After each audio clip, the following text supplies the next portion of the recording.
ingatkan untuk sahabat semua, sahabat muda semua, saya ini memprovokasi Anda semua bahwa tahun 2024 kalau bisa pemimpin negara ini mulai dari partainya, mulai dari pemimpinnya, kalau bisa usianya yang saat ini mereka di bawah 40 tahun. Maksud saya begini, saya sudah melihat banyak sekali dalam 2 bulan terakhir ini, telepon, ngobrol, jumpa darat bahkan seminggu ini, sama mereka-mereka pejabat pengelola negara yang atau orang-orang yang sudah umurnya di atas, seperti saya deh, orang-orang yang gak berguna ini.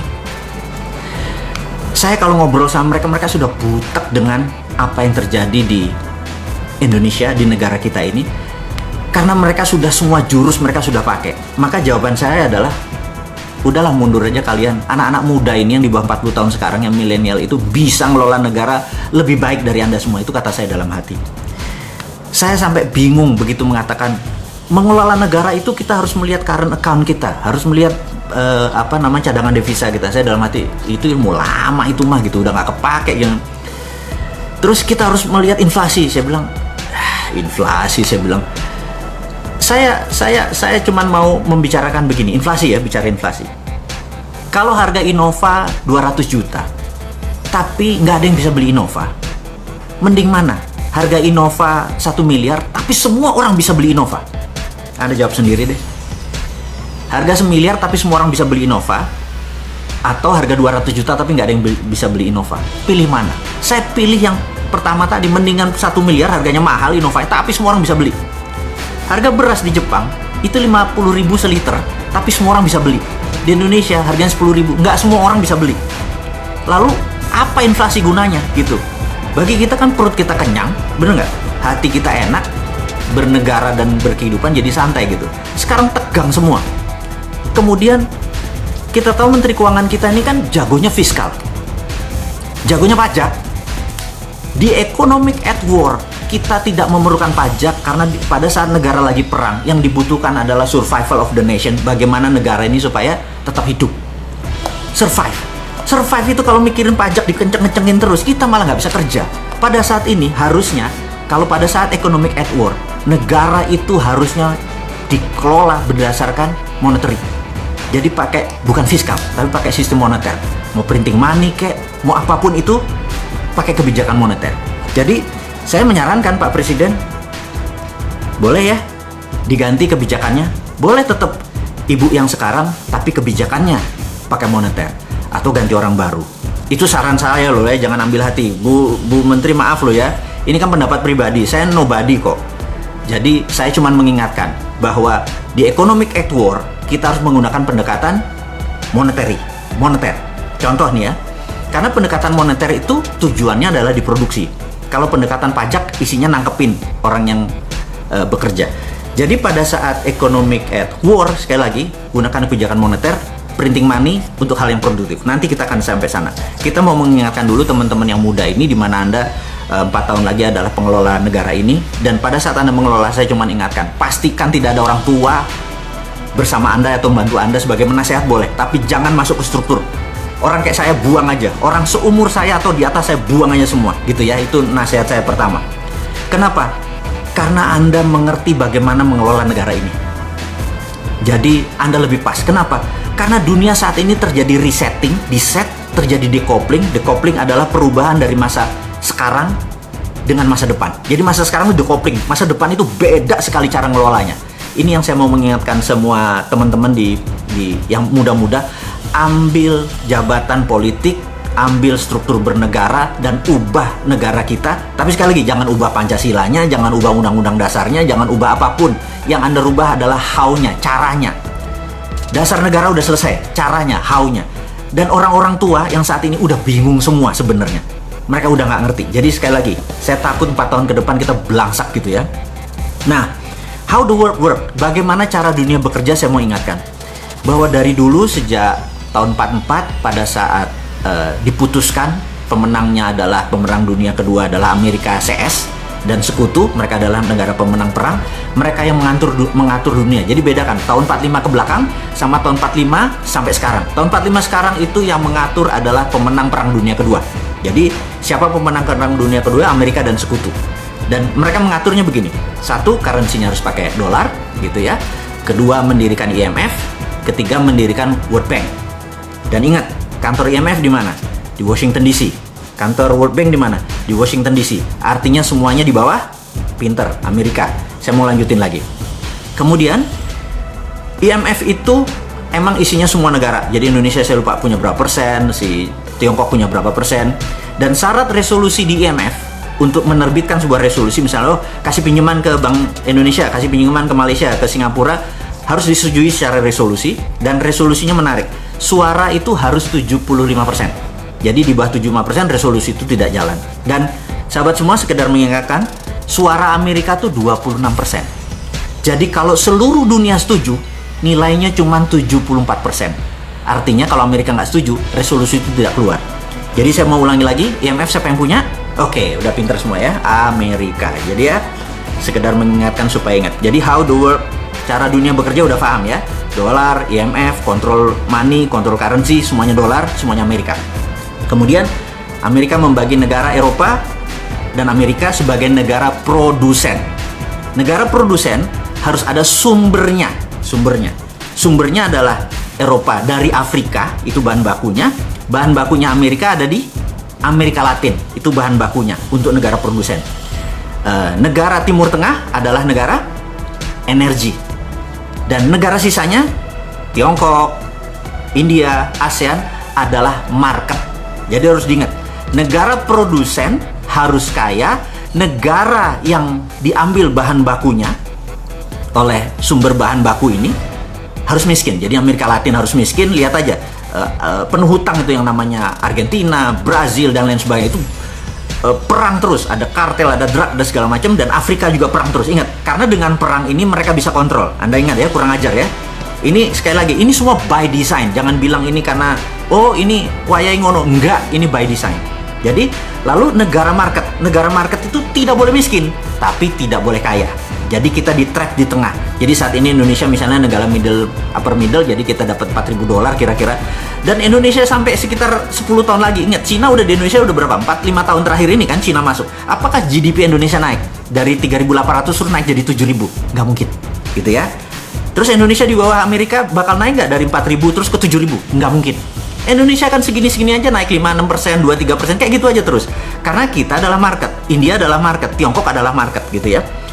Nah, di tahun 90 ketika zamannya Ronald Reagan, di mana fokusnya Amerika adalah berperang lawan Soviet, dan kemudian fokusnya di energi, mereka lupa Cina waktu itu membangun infrastruktur tahun 90-an, membangun UKM-nya dulu, membangun produksinya, dan begitu tahun 2008 pada saat Olimpiade Beijing, dunia kaget. Ternyata Cina sudah menjadi produsen. Kalau udah jadi negara produsen, dia udah menjadi sejajar dengan Eropa, sudah menjadi sejajar dengan Amerika, maka Cina atau Tiongkok harus punya negara jajahan seperti Amerika di Amerika Latin, Eropa di Afrika. Sekarang pertanyaannya, siapa negara yang dijajah oleh Cina? Oke, Anda sendiri yang jawab, saya nggak mau. Karena nggak mungkin Indonesia, pejabat Indonesia pinter-pinter, orangnya pinter-pinter, nggak mungkin Indonesia. Kalau bilang Indonesia itu orang, itu fitnah itu, ya. Jadi Anda yang jawab, Tapi Anda dalam hati tahu, anjrit, gue tahu tuh maksudnya Bosman negara mana dan pejabatnya siapa, gue tahu gitu ya. Tapi wis, kita nggak usah ngegosip, karena ngegosip itu nggak menyelesaikan masalah. Ini hanya mengajarkan, mengingatkan cara bernegara yang benar. Jadi sudah mulai mengerti how the world work gitu ya. Nah, karena itu kalau Amerika dan Eropa adalah negara pemenang perang, sekutu. Kalau dengan Cina, nah Cina ini lagi men-challenge Amerika, men-challenge dunia bahwa siapa yang jadi number one. Bagi saya adalah number one itu dominationnya Cina baru trade domination. Amerika masih mempunyai beberapa dominasi, yaitu teknologi informasi, satelit, alat perang dan lain sebagainya. Jadi kalau saya merasa kalau fisik mereka berperang, rasanya Amerika menang. Tapi sekali lagi, Cina negara yang sudah ribuan tahun budayanya berdiri, mereka pasti bermain. Nah, disinilah saya mau melihat bahwa Indonesia harusnya mengambil kesempatan di masa ini. Ini nanti kita akan sampai sana. Ini yang saya kok nggak diambil sih, goblok bener lu gitu ya. Nah, saya memberi contoh nih ya. Saya memberi contoh. Gimana caranya pada saat misalnya si Sontoloyo ini jadi presiden. Contoh ini ya, jangan ngarepin, saya nggak akan pernah mau. Jadi contoh, jadi gini. Jadi suatu hari Menteri PUPR datang. lapor Pak Presiden, kita perlu bangun 1 juta rumah. Oke? Terus Menteri BUMN, Anda perlu berapa? Perlu 100 triliun Pak. Oke, Menteri Keuangan, print 100 triliun, kasih Menteri BUMN, kemudian Menteri BUMN itu akan membagikan uang 100 triliun itu kepada pabrik, misalnya pabrik baja untuk besi, pabrik kusen kayu, pabrik paku, pabrik bata, dan semua tidak boleh ada unsur impor. Jadi semuanya lokal, dan begitu bangunan itu dibangun, jadi tidak boleh ada bunga. Orang bayar tidak boleh ada bunga. Kemudian tidak boleh harga dinaikkan. Jadi misalnya 1 meter persegi dari bangunan tersebut adalah 3 juta per meter, makanya 100 meter persegi ya 300 juta. As it is. Kemudian begitu masyarakat membeli, uang itu diambil, Menteri BUMN kasih ke Menteri Keuangan. Setiap uang masuk, bakar. Setiap uang masuk, bakar. Kemudian 5 tahun kemudian begitu gedung jadi, gedung itu dibeli oleh masyarakat, uangnya masuk lagi, bakar senilai yang sama. Apa yang terjadi? 100 triliun tersebut dibakar. Kemudian underlay-nya adalah perumahan yang 1 juta unit tadi. Inflasinya di mana? Nggak ada. Itulah yang dibangun oleh Cina. Kenapa Cina segitu besar? Jadi Cina membangun itu berdasarkan project. Print renminbi proyek. Dulu renminbi dan yuan itu benda yang berbeda. Tapi sekarang 30 tahun kemudian renminbi dan yuan satu. Udah nggak kita bicarakan lagi. Nah, kemudian begitu Amerika saat ini perang sama Tiongkok, apa yang dilakukan oleh Amerika? Amerika bisa melakukan dollar reserve value. Apa itu dollar reserve value? Dollar reserve value itu begini. Cadangan devisanya Cina berupa dolar sekitar berapa? 2 triliun dolar atau 2000 billion. Apa yang terjadi kalau dolar dipotong jadi separuh sehingga nilai devisa dia menjadi separuh? Indonesia yang 130 billion dolar dipotong separuh, bubar Indonesia ini langsung, nggak bisa beli minyak, nggak bisa beli pangan dan lain sebagainya. Jadi sangat sensitif begitu devisanya dipotong. Apa yang Cina lakukan saat ini? Dia menciptakan e-renminbi. E-renminbi ini adalah digital renminbi, new printing money. Jadi Amerika mau potong separuh, bodo amat, gue udah punya, gitu ya. Nah, jadi saya sarankan kepada Pak Presiden, teman-teman kita sepakat di Republik Sontoloyo ini untuk mengingatkan Presiden kita di negara tetangga itu bahwa kalau mau keluar dari masalah bangsa Indonesia, print money, gunakan e-rupiah. Base-nya apa? Kalau e-rupiah kan digital. Gunakan blockchain. Karena blockchain itu kan trusted open ledger, sehingga uang keluar kemanapun bisa. Waktu kita menganggap ini sudah cukup beredarnya, kita tarik kembali dengan strategi blockchain, ketarik juga. Sehingga tidak ada inflasi. Inilah solusi untuk menolong bangsa ini untuk menjadi bangsa yang besar, melebihi Tiongkok, melebihi Amerika dalam waktu sekejap. Jadi, hater dan buzzernya Bosman itu adalah kaki tangannya Amerika dan Tiongkok yang tidak pengen Indonesia berdaulat. Dan sahabat semua, Anda jangan takut tuh proyek ini dikorup. Anda itu berpikir kuno. Kalau ada berpikir, oh nanti gimana dikorup? Nggak mungkin dikorup karena ini pakai blockchain.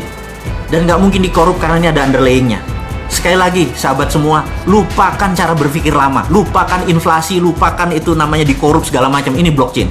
Dan strategi ini simple, negara tidak usah menggunakan infrastruktur yang lama, gunakan infrastruktur yang baru. Gunakan infrastruktur yang baru. Caranya bagaimana? Saya punya sahabat, saya punya sahabat begini. Sahabat saya manggil Kak Camah, dia usianya mungkin 15 tahun di atas saya. Kakak saya ini seorang wanita yang punya masalah di otaknya. Jadi kalau ternyata pas di CT scan itu ada blocking di kepalanya. Jadi tapi kalau dia dioperasi itu kemungkinan selamatnya cuma 30%. Jadi sementara kalau dia lagi kesakitan, itu painkiller termahal pun tidak bisa menyembuhkan rasa sakitnya. Jadi apa yang terjadi? Begitu dia sakit, dia bisa pingsan. Kemudian gimana solusinya? Dia dioperasi, chance peluangnya kecil, sementara di kepalanya ada blockage atau pemblokan. Jadi kalau di jam 9 malam dia mulai ngebatik, pakai canting dia ngebatik gitu ya. Tidur jam 3 pagi atau habis subuh dia baru tidur. 2 tahun kemudian dia merasa heran kok selama pusingnya atau penyakit kepalanya nggak hilang gitu ya. Kemudian dia ke Singapura untuk CT scan. Sahabat semua, apa yang terjadi? Allah itu luar biasa. Jadi ini otaknya dan jaringan saraf yang keblok tadi, tahu-tahu tumbuh jaringan baru, masih kecil. Itulah yang membuat solusi sehingga dia bisa normal kembali gitu ya. Jadi dia menciptakan saraf baru. Nah, pada saat ini Indonesia seperti bloknya otak tadi. Kalau pakai cara yang lama, nggak selesai negara ini. Jadi, apa solusinya? Solusinya adalah gunakan jalur baru. lupakan yang lama, biarin yang lama, biar orang yang lama, yang politikus apa segala macam biar di sini. Kita yang muda-muda gunakan jalur baru. Itulah yang akan kita lakukan segera, gunakan e-rupiah. Jadi sahabat, rasanya kalau bisnis seperti apa yang kita sebut tadi atau ekonomi seperti tadi kelihatan gampang. Sesungguhnya segampang itu. Yang dibikin rumit itu mereka supaya kita anak muda, atau Anda, bukan saya udah tua. Yang anak muda seperti kalian semua itu tidak mau mengelola negara ini. Sahabat, adik-adikku, ambil 4 tahun lagi Anda yang harus berdaulat. Kalau ini nggak dipakai juga e-rupiah, kita tunggu 4 tahun lagi dengan sabar. Saya kasih itu semua. Dan jangan harap saya minta posisi. Anda yang lebih berdaulat. Saya cuma mau ngewirit jagongan aja lah. Makan jagung di rumah, guyang-guyu, ketawa-ketawi. Itu membuat umur saya mungkin jadi 100 tahun. Daripada saya harus berada di tengah-tengah Anda yang muda-muda, saya malu.